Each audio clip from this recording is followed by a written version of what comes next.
This video contains spoilers for Splatoon 3.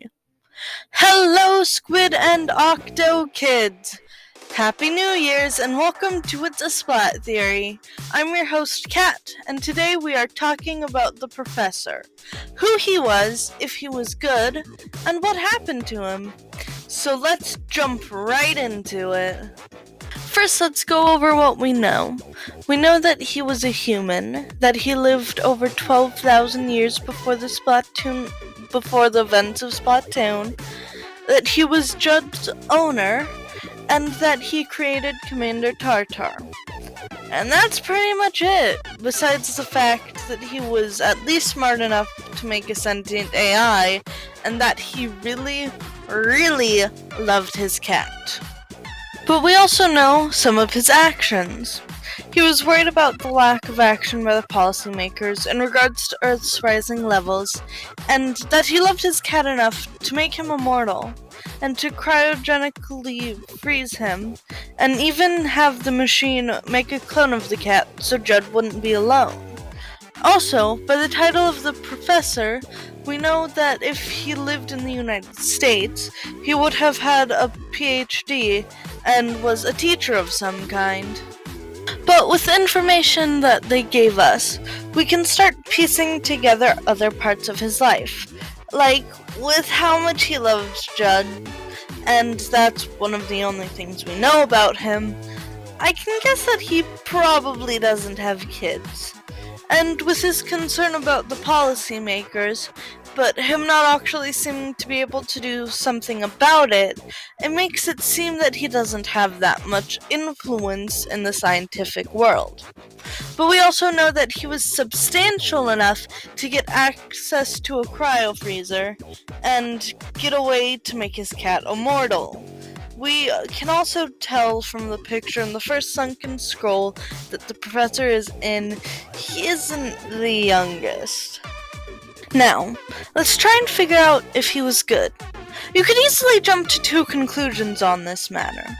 One is that you've seen Judd. He's good, and the Professor was his owner, so that means he's good.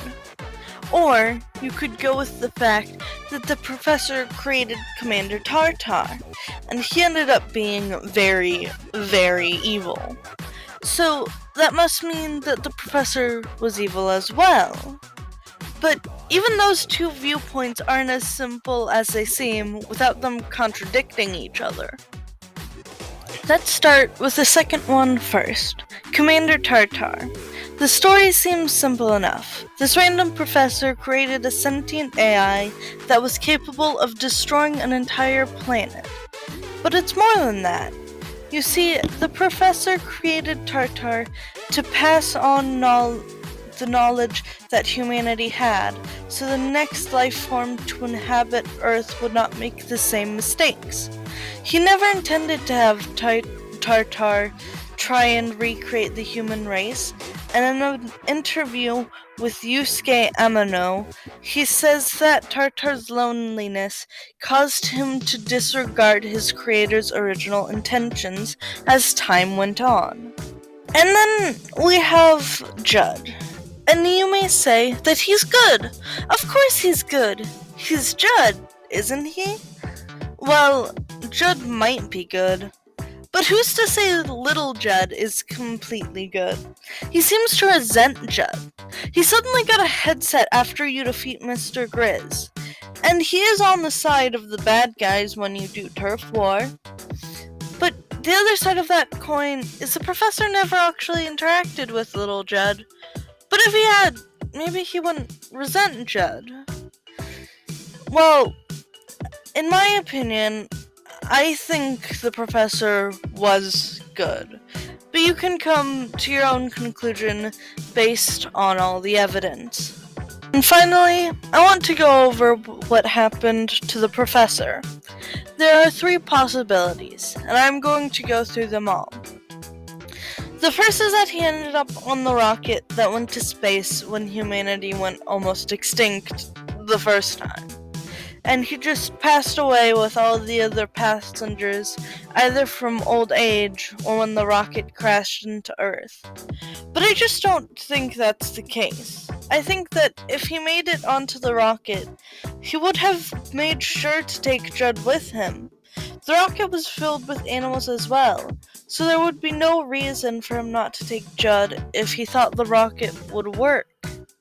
The second option is that he made it into Alterna, and this one I think holds up a little bit better than the first, since I think it eliminates the first problem of Judd. You see, it is plausible that the professor took Judd with his capsule to Alterna, and wasn't able to open the capsule before the 10,000 years he set. And it also makes sense, since Judd would then be in the place that Inklings originated, which is really convenient. But there's something else with Alterna. Orca. You see, Orca and Commander Tartar serve very similar purposes. One of them is to record humanity's journey, the other is to tell the next life form of humanity's mistakes, so they wouldn't repeat them. You could say, with how similar they are, that the professor created them both. But I just don't think that's the case. I mean, why would he create two of close to the exact same thing? And on top of that, if he did create them both, why was one of them in Alterna and the other in the Deep Sea Metro? And why would he ever need Tartar if he escaped to Alterna? To his knowledge, humanity was saved then. And I do hear the argument that he might have left Tartar behind when he went to Alterna. And to that I say, yeah, okay. But with how much Tartar idolizes his creator, I don't think he would if he had just abandoned him.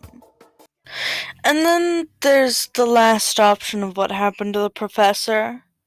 As humans squabbled, natural disasters intensified.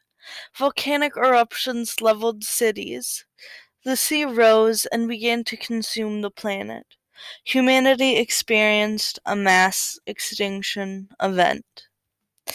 Even though some humans did survive, it did still cause probably billions of deaths. I think the most plausible thing that happened to him was that he was right. The sea levels kept going up, human civilization was lost beneath the tide, and he was buried beneath the waves. But even so, he still succeeded. He saved his perfect little kitty cat, and his legacy will echo through the ages, through the Judds, and even through Tartar. Or hey, maybe I'm wrong, and he's still alive and out there somewhere. Although I find that very unlikely. If you enjoyed the video, why don't you super jump over to that like button, splat the subscribe, and ring the notification bell. And as always, stay fresh, stay off the hook, stay cool, and catch you later, Squid and Octo kids.